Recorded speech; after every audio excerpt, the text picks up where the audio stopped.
Hello mga ka-DIY, welcome ulit sa ating YouTube channel, Handelina Vlog. Meron tayo ditong Epson L120. Ang problema ay ayaw mag-turn on once i-press ang power button. Ayan, so nakita natin na walang response, hindi umiilaw yung power. So paano natin i-handle ang issue na ganito?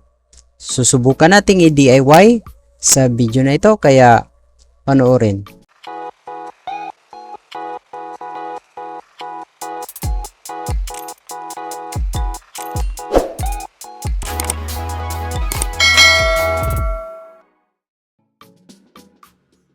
Okay, so i-remove muna natin yung power cable.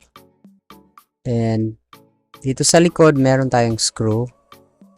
Para ma-access natin yung power supply, remove muna natin yung screw. So using the screwdriver, of course, remove lang. Situate na ang mga rubber na takip sa ating tank ng ink ay nakasarado talaga para maiwasan ang pag-leak ng mga ink bago gawin ang ganito na paraan. So ito, na-remove natin yung ink absorber or ink pad absorber. So meron tayo ditong area na kung saan ay makikita natin itong ating power supply. So mahihirapan kasi tayo na i-remove ito pag wala tayong gagamitin ng mga tools. So kailangan natin ng flathead screwdriver. Kung ganito, kung ito yung gagamitin natin, ayaw siya, ayaw ma-remove. So gagamit tayo ng flathead screwdriver. Kukuha muna tayo ng tool para mas madali. So ito yung gagamitin natin. Insert lang bahagya ng ganyan, and then dahan-dahan na ganyan. Parang malift siya pataas yung ating power supply. So ito yung kanyang socket para sa power. Tandaan lang na ang position ay ganyan. And then, meron pa siyang maliit na cable nakadugtong sa dulo niya para makonekta doon sa board mismo. Pero hindi natin masyado makita dahil may takip nakaharang na ganito. So, kung gagawin naman natin na i-remove itong cover niya sa banda na part na ito, mahihirapan pa rin tayo. So, hindi basta-basta ma-remove. So, pwede nating hihilahin na lang. Just be careful lang na hindi maputol yung wire. Pwede natin hihilahin ng dahan-dahan. Pero mas mabuti sana na makita natin yung kanyang wire nakakonekta doon sa board. May maliit na wire kasi. So susubukan natin na ganito. And then move ng ganyan. Ayan. So ito yung portion nakakabit sana dito sa maliit na wire. So ayan. So ang iba kasi madali lang mahila. Yung case natin ngayon hindi siya basta-basta. So i-test natin ang power supply na ito. Usually, ang voltahe ay nasa around 41 point something or 42 volts. So, gagamit tayo ng extra na cable. Ito yung sinabi ko na cable. I-connect lang sa socket sa ating power supply. Ganyan. Ang purpose para mas mapadali natin yung pag-test sa pin. So, i-connect natin yung power cord. And then, using the digital multimeter and our test probe, meron tayong red for the positive.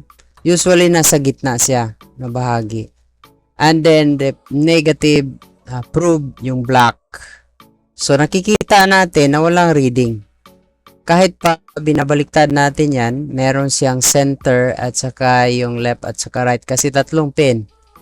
So, wala. So, ito ay defective. Once na i-test natin, hindi natin makita talaga yung result pag hindi tayo gagamit ng power supply. So, using this new power supply, nabili natin online, stock ito.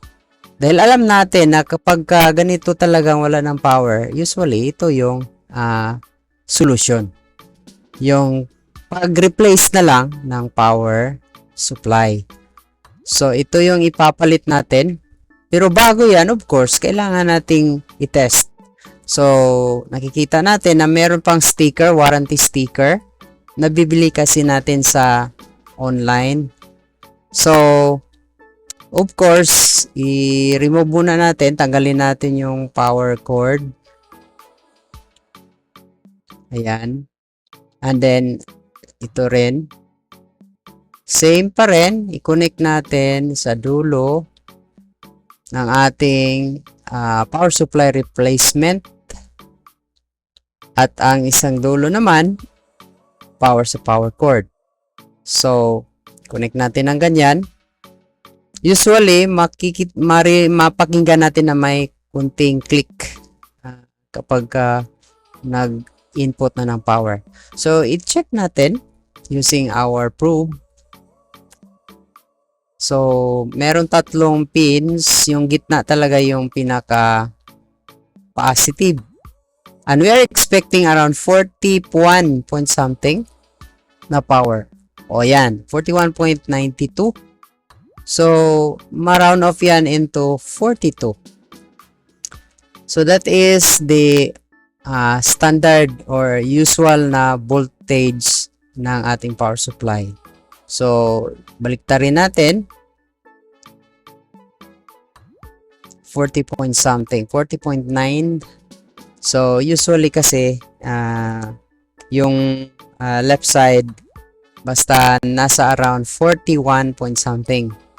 That will be enough to supply properly the voltage necessary sa ating Epson L120.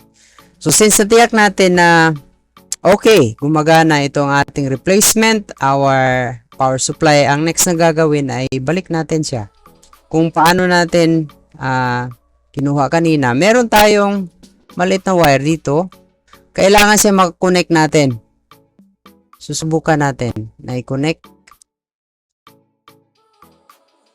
Pero masyadong maiksi lang yung allowance ng wire para ma-connect natin sa ating new power supply. So, hindi siya basta-basta ma-insert properly. Nahihirapan tayo na i-connecta. Sometimes, may allowance yan na kasya lang para ma-insert natin, mahawakan at ma-insert natin. Pero sa ganitong case ngayon, maiksi lang. Okay, so parang ayaw talaga. Kapag hindi natin magagawa sa ganitong method na pinaka-shortcut na paraan, of course, kailangan nating baklasin, i-remove natin yung cover para hindi tayo mahihirapan. Okay, so yan ang gagawin natin para sigurado na maibalik natin ng maayos ang ating new power supply replacement. So, lagyan muna natin ng papel, scratch paper, para madali nating ma-remove. Gagamit tayo ng Phillips head screwdriver. Napakaganda talaga ng design ng L120. Madali lang nating mabuksan dahil dalawang screwdriver lang dito sa front at saka yung sa gilid, meron namang dalawa. So, yan lang ang ating i-remove. So, ma-DIY talaga. So, pwede talaga ma-DIY. Pero kung hindi talaga ninyo kaya at hindi kayo sigurado sa gagawin, mas mabuti na isang guni na lang sa mga certified na technician. Yung mga may karanasan na sa ganitong pag-repair. Kung ayaw ninyong magkamali, of course, paalala din yan. So, next na gagawin ay i-remove muna natin itong cover ng ating tank. So, using the flathead screwdriver, of course, dahan-dahan lang na iangat. Ganyan. Set aside. And of course, ibalik ka agad yung takip na rubber para maiwasan na matapon or ma-spill over ang ating mga ink. Then, yung dalawang screw na naman. So, meron tayong 6 na screws. Dalawa dito sa front cover and then sa gilid merong 4 for a total of 6 screws na i-remove natin. So, actually, pag na-access lang natin yung pinaka-cable na i-connect natin sa power supply, hindi na kailangan baklasin. Pero in our case, nakikita naman natin na nahihirapan tayo at hindi basta-basta kaagad nating maibalik. So, kailangan ganito yung procedure. So, once na ma-open, ang advantage na ma-open ay makita natin yung kabuuan sa ilalim. Pwede natin makita kung meron ba tayong dapat lilinisin. So, yun ang kagandahan. Kapag binaklas natin yung cover, mas makikita natin. So, kailangan muna nating punasan yung mga dumi, yung mga ink. Okay, ayan. Siguro hindi ito na gamit ng ilang mga araw o weeks kaya. Kaya sigurado nga may mga dumi talaga na may ipon, mga dust build up.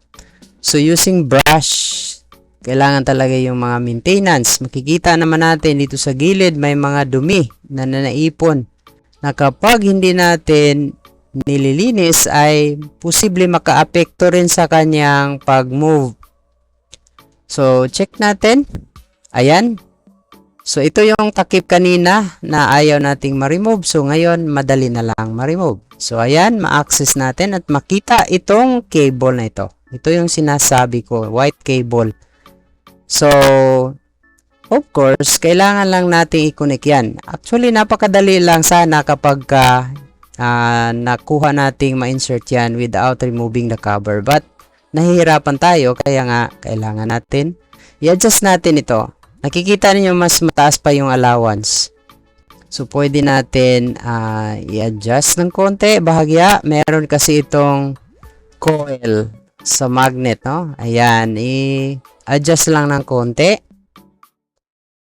Para next time na mag-replace tayo, ay mas madali na lang ma-access kahit hindi pa natin i-remove yung cover. So, ayan, insert natin ng ganyan. Of course, your polarity. Tama dapat. Ayan. So, anyway, isang way lang naman dapat na ma-insert yan. Hindi yan pwede mabaliktad. So, after na-connect, makikita natin na mag-fit naman siya in place. At saka, once na in place na, ang next na gagawin, ibalik natin. Or, bago natin ibalik, kailangan lang nating i-test para panigurado na gagana. So, since naibalik na natin in place, next ay test muna. Bago ibalik yung cover, meron tayo ditong power cord. Insert natin yung plug, ganyan. Naka-insert na yan sa outlet. Ayan, then press the power button. Ayan, umiilaw. Nakikita natin na nag-move na siya. Okay, di ba? So, na-prove natin na yung mismong pinapalit natin or pinalit natin na power supply, ito yung damage. So, ito yung may problema kaya ayaw na siyang gumagana. So, ayan. Gumagana, nag-work uli yung ating printer dahil tamang-tama ang voltage niya. So, of course, pagkatapos niyan ay ibalik natin itong yung ink pad absorber. So, mas mabuti rin na since nakikita na rin natin ito, i-remove natin muna yung spring at saka yung lower paper feed. Check na rin natin, freebie, no? So, para mas matiyak natin na wala rin itong problema. Kasi kapag tayo may na-troubleshoot, kung ma-access natin yung ibang parts, ay susubukan na lang nating i-check Ayan, para masigurado, one way lang yan na mag-move. Kapag two way yan na mag-rotate ay may problema. So anyway, I will have a separate video for that. But for now, since walang problema, ibalik natin. At saka, huwag kalimutan yung spring. Balik din. Actually, ang mga ganitong procedure or process ay DIY lang. Do it yourself. Pero, gaya ng sinabi ko, kapag may problema, huwag na lang ninyong subukan. Kapag kayo ay hindi sigurado, baka may masisira pa sa inyong printer. Instead na i-fix ay mas natuluyan pa siya. So, ayan, ibalik na natin. Ngayon ay ibalik muna natin yung kanyang screw. Ayan. Dapat ay magtugma yung kanyang butas para mas maibalik natin ang ating screw.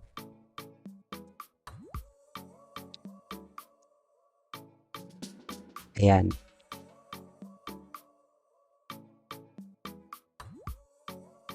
Okay, so dapat din paminsan-minsan ay titingnan natin yung ating ink pad absorber.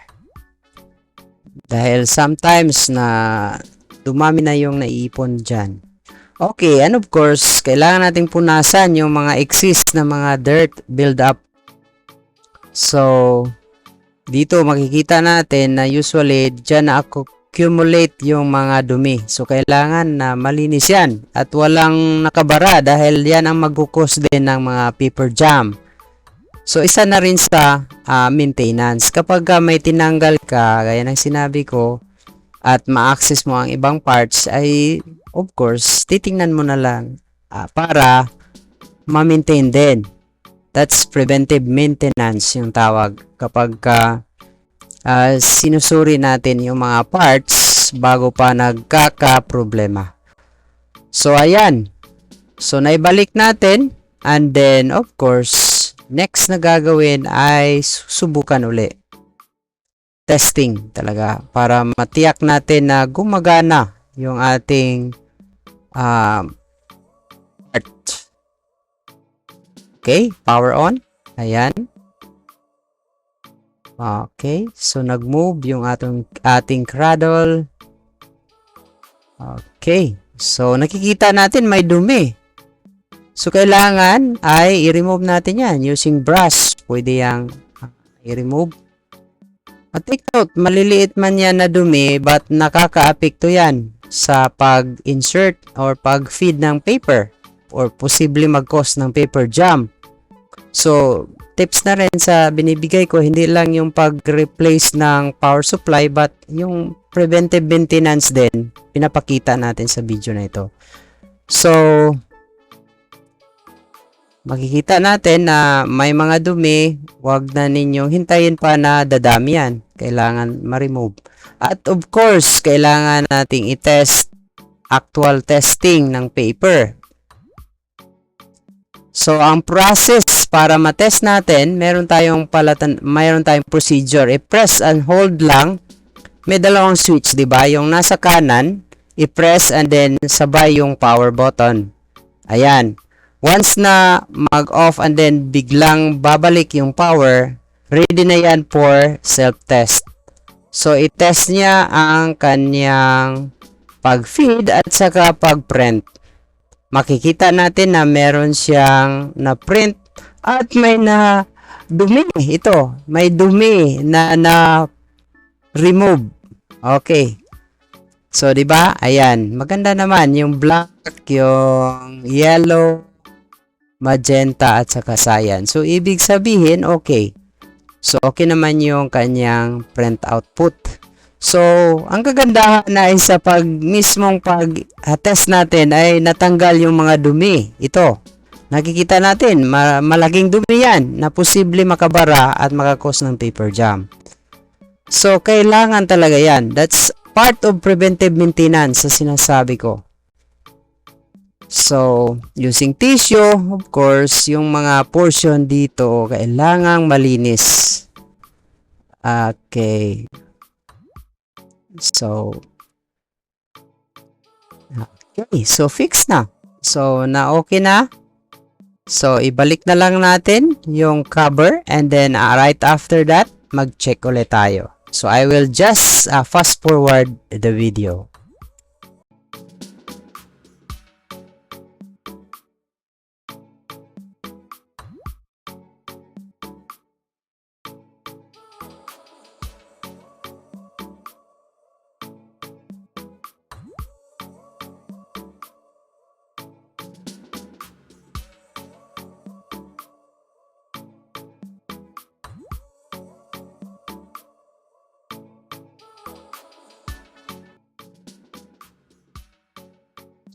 So, ayan na, ibalik na natin and then i-turn on para ma-test uli.